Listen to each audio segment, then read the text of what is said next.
गत वर्ष करवा चौथ की बात है। एक दिन पहले ही टीना ने पति को सहेज दिया, सुनो जी, कल मैं तुम्हारी लंबी आयु के लिए व्रत रखूंगी। मेहरबानी करके कल शराब मत पीना। तुम मेरे लिए इतना सब करती हो। परीक्षित मुस्कुराया, मैं तुम्हारे लिए एक दिन को ड्राई नहीं कर सकता। निश्चिंत रहो, कल मैं शराब पर हाथ नहीं लगाऊंगा। टीना भी निश्चिंत हो गई। अगले दिन करवा चौथ था। शाम को टीना ने स्नान किया, कई प्रकार के व्यंजन बनाए, फिर 16 श्रृंगार करके पति की वापसी का इंतजार करने लगी। परीक्षित तो ना आया, मनीष जरूर आ गया। पड़ोस में रहने वाला मनीष आयु में टीना से 6 वर्ष छोटा था। इस नाते वह टीना को भाभी कहता था। देवर भाभी के रिश्ते के चलते मनीष टीना से हंसी मजाक भी कर लेता था। मनीष ने सुर्ख साड़ी पहने सजी धजी टीना को देखा तो नजरें उस पर चिपकी रह गईं। टीना धीमे से हंसी, मनीष, तुम तो मुझे यूं देखे जा रहे हो, मानो पहले कभी देखा ना हो। भाभी, देखा तो है, मगर इस रूप में कभी नहीं। मनीष के मन की बात उसकी जुबान से अदा हो गई। सच कहूं, तुम बिल्कुल हीरोइन लग रही हो। टीना खिलखिला कर हंसी, मैं और हीरोइन? हाँ, तुम्हारे आगे कटरीना, आलिया, श्रद्धा, प्रियंका वगैरह सब फेल हैं। टीना गदगद हुई। सोचा, पति को रिझाने के लिए किया गया श्रृंगार असरकारक है। परीक्षित पर आज श्रृंगार ने असर किया तो वह इसी तरह रोज सजा संवरा करेगी। बीवी से ज्यादा गहरा नशा और कौन सा होता है। एक बार बीवी के नशे में डूबा तो शराब से खुद ब खुद उबर आएगा। मन की उमंग को छुपाए रखकर बोली, मनीष, हीरोइनों को फेल बताने वाला यह मक्खन हमजोली की किसी लड़की को लगा, शायद तेरा पोपट लाल हो जाए। भाभी, तुम जैसी सुंदर नारी पूरे देवरीकला गांव में नहीं है। मनीष बोला, अगर तुम किसी को अपने से अधिक सुंदर समझती हो तो बताओ, मैं जाकर उससे कह दूं।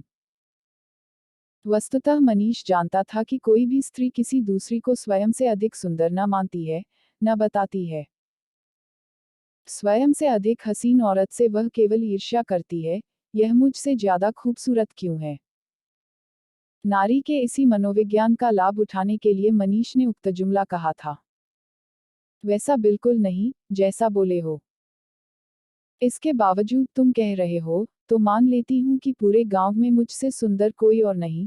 टीना के मन में फूल खिले हुए थे, मगर मुझे लाइन मारने से तुमको कुछ हासिल नहीं होगा। मैं शादीशुदा ही नहीं, 2 बच्चों की मां भी हूं। भाभी, तुम्हारा यह हुस्न ही तो कयामत है। मनीष अर्थपूर्ण अंदाज में मुस्कुराया, भैया तुमको देखते ही पगला जाते होंगे। इसीलिए तो 3 साल में 2 बच्चों के बाप बन गए। तभी बाहर खेल रहे बच्चे घर में आ गए। उनके सामने टीना से मौखिक छेड़छाड़ करना अनुचित था। अतः मनीष अपने घर चला गया। उसके जाते ही टीना के मुख से आह निकली, काश वह पहले की तरह पगलाए रहते तो मेरी जवानी क्यों जल रही होती। वह रूप किस काम का, जिसका उपभोग करने वाला कोई न हो। मनीष के जाने के बाद टीना फिर से पति की बाट जोहने लगी।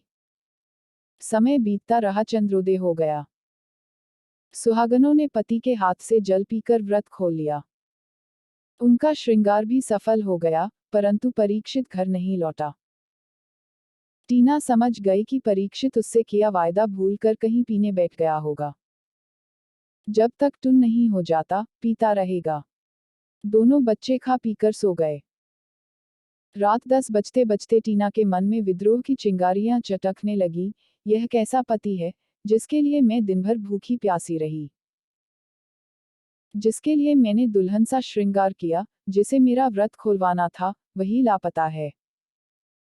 मेरी भावनाओं की जरा भी परवाह नहीं है। इस आदमी को क्या पति ऐसे निर्मोही होते हैं। टीना ने व्रत भी नहीं खोला। बेचैनी से कमरे में चहलकदमी करती रही। रात तेजी से चढ़ रही थी। गली में घूमने वाले आवारा कुत्ते जोर जोर से भौंक रहे थे। 11 बजने को हुए, तब नशे में डगमगाता हुआ पक्ष घर आया। उसकी हालत देखकर टीना का क्रोध काबू से बाहर हो गया। तुम्हें मुझसे प्यारी शराब है। कम से कम आज के दिन तो शराब से परहेज किया होता। दिन भर की थकान उतारने के लिए अगर थोड़ी सी पी लेता हूँ, तो तेरे कलेजे पर सांप क्यों लौटता है? परीक्षित के मुख से ठर्रे का भभका निकल रहा था। तुम्हारा यह पहला करवा चौथ नहीं है। बीते कई साल से मना रही हो। ईश्वर पहले से जीवन मृत्यु लिख देता है। कोई व्रत, पूजा पाठ न किसी की आयु बढ़ा सकता है, न घटा सकता है। यह सब औरतों का ढकोसला है। व्रत रखने वाली स्त्रियां मूर्ख हैं। हाँ, मूर्ख हैं। नारी को अच्छा नहीं कह सकते, तो बुरा भी मत कहो। मैं तो कहूंगा, तुझसे जो उखाड़ते बने, उखाड़ ले। इसके बाद वह टीना को गालियां देने लगा। परीक्षित इतनी अधिक मात्रा में शराब पिए था कि शायद उसे खुद पता नहीं था कि वह क्या बोल रहा है।